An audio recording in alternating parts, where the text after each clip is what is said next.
नमस्कार सभी को। आज हम डिस्कस करने वाले हैं भारत सरकार रेल मंत्रालय रेलवे भर्ती बोर्ड की जो अभी न्यू वैकेंसी आई है उसके बारे में। तो देखो इसके अंदर दो पद दे रखे हैं, उन दोनों पदों के बारे में हम डिस्कस करेंगे। तो पहला पद है तकनीशियन ग्रेड फर्स्ट सिग्नल और दूसरा है तकनीशियन ग्रेड थर्ड। इन दोनों पदों पे भर्ती आई है, तो इनके बारे में विस्तार से अध्ययन करेंगे। तो देखो सबसे पहले हम देखते हैं कि आवेदन प्रारंभ होने की तिथि, तो ये है 9/3/2024, यानी 9 तारीख से हमारे यहाँ पे फॉर्म स्टार्ट हो चुके हैं। और अंतिम तिथि क्या है, तो ये रहेगी 8/4/2024। और अगर फॉर्म में गलती वगैरह हो जाए तो आवेदन में सुधार करने के लिए आपको टाइम दिया गया है 9 से लेके 18 तारीख तक का। आगे देखो, अब हम दोनों पदों के अलग अलग थोड़ा सा विस्तार से देखें। तो तकनीशियन ग्रेड फर्स्ट सिग्नल है, ये इसका स्तर रहेगा 5 और इसका ग्रेड थर्ड वाले का रहेगा स्तर सेकंड। और प्रारंभिक वेतन की बात करें तो 29,200 और ये हो जाएगा 19,900। और अगर मेडिकल की बात करें तो मेडिकल स्टैंडर्ड हो जाएगा इसमें B1। और इसके अंदर देखो अलग अलग पोस्ट दे रखी हैं, तो उस अलग अलग पोस्ट के हिसाब से अलग अलग मेडिकल स्टैंडर्ड यहाँ पे होने वाला है। आयु की बात करें तो देखो 18 से 36 वर्ष तो हो जाएगी ग्रेड फर्स्ट में, और ग्रेड थर्ड में हो जाएगी 18 से 33 वर्ष के बीच। और अगर कुल पदों की बात करें तो 1092 ये तो हो जाएगा ग्रेड फर्स्ट वाले में, और 8052 ये हो जाएगा ग्रेड थर्ड के अंदर। यानी टोटल 9144 पदों पे ये भर्ती होने वाली है। आगे देखो, अब मेडिकल स्टैंडर्ड की बात करें तो A3 के अंदर क्या आता है, तो A3 में शारीरिक रूप से फिट होना चाहिए। और बाद में देखो दूरदृष्टि यानी चश्मे के साथ या उसके बिना 6/9 दोनों आंख होनी चाहिए, 6/9 6/9।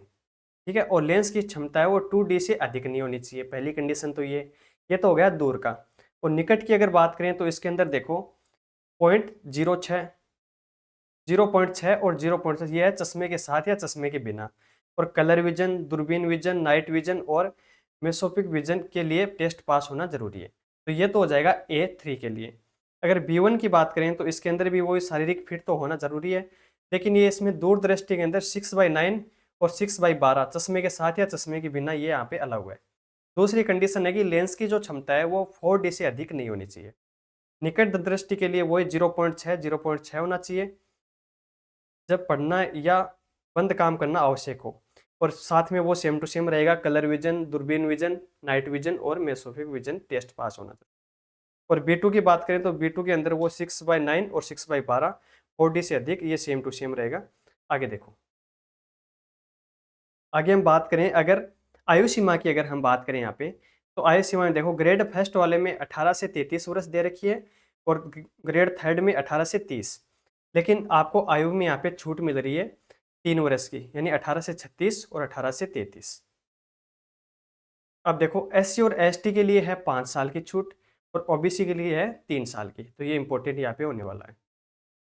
नेक्स्ट देखो, ये है ग्रेड तकनीशियन ग्रेड थर्ड के लिए, ये सेम टू सेम 5 साल और 3 साल SC ST और OBC के लिए।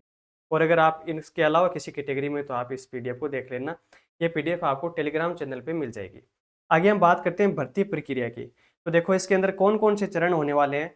तो सबसे पहले क्या होगा, हमारा CBT। क्या होगा, CBT यानी हमारा कंप्यूटर बेस्ड एग्जाम होने वाला है। आगे देखो उसके बाद में हो जाएगा DV यानी डॉक्यूमेंट वेरिफिकेशन। और फिर आता है मेडिकल स्टैंडर्ड यानी मेडिकल एग्जाम। यानी 3 चरणों के अंदर ये एग्जाम कंप्लीट होने वाली है। तो अब बात करें CBT की, तो ये प्रत्येक वेतन स्तर के लिए अलग अलग CBT होगा। और इसके अंदर देखो वेतन स्तर 5 यानी टेक्नीशियन ग्रेड फर्स्ट के लिए अगर हम बात करें तो कुल अवधि रहेगी 90 मिनट और पर्सन हो जाएंगे 100। यानी 90 मिनट के अंदर आपको 100% यहाँ पे देखने को मिलेंगे। कितने परसेंट, 100%। और प्रत्येक गलत उत्तर के लिए 1/3 क्या है, नेगेटिव मार्किंग। तो ये भी ध्यान रखना, इंपॉर्टेंट है यहाँ पे होने वाला है। अब बात करें यहाँ पे मार्क्स का क्या हो जाएगा, नॉर्मलाइजेशन। ये तो रेलवे के अंदर होता आ रहा है, आपको भी सबको पता है।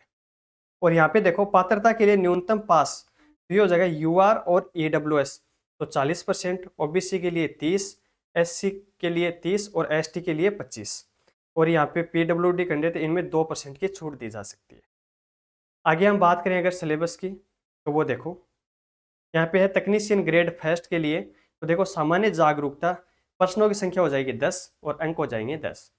सामान्य बुद्धि और तर्क इसके हो जाएंगे 15 और 15। कंप्यूटर का हो जाएगा 20 क्वेश्चन 20 नंबर। अंक शास्त्र यानी मैथ का हो जाएगा 20 20। और यहाँ पे बुनियादी विज्ञान और इंजीनियरिंग, तो ये इंपॉर्टेंट पार्ट है, इसके हो जाएंगे 35% 35 अंक। यानी टोटल कुल 100 प्रश्न हो जाएंगे और 100 ही अंक हो जाएंगे। अब बात करते हैं वेतन स्तर 2 की, यानी तकनीशियन हेड की। तो इसके अंदर देखो कुल अवधि है 90 मिनट और प्रश्न कितने हो जाएंगे 100, और वही same to same 1/3 minus marking रहेगी, और अलग अलग पारियों के अंदर इनका नॉर्मलाइजेशन होगा। और वही सेम यूआर और ईडब्ल्यूएस के लिए 40%, ओबीसी के लिए 30, एससी के लिए 30 और एसटी के लिए 25, और पीडब्ल्यूडी उम्मीदवार है उनके लिए 2% की यहाँ पे छूट दी जाएगी।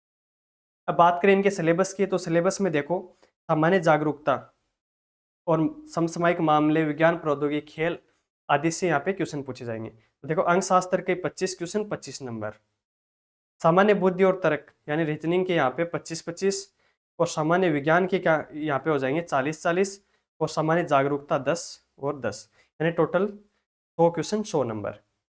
ठीक है, तो उम्मीद है आपको सब कुछ समझ में आ गया होगा। Thank you.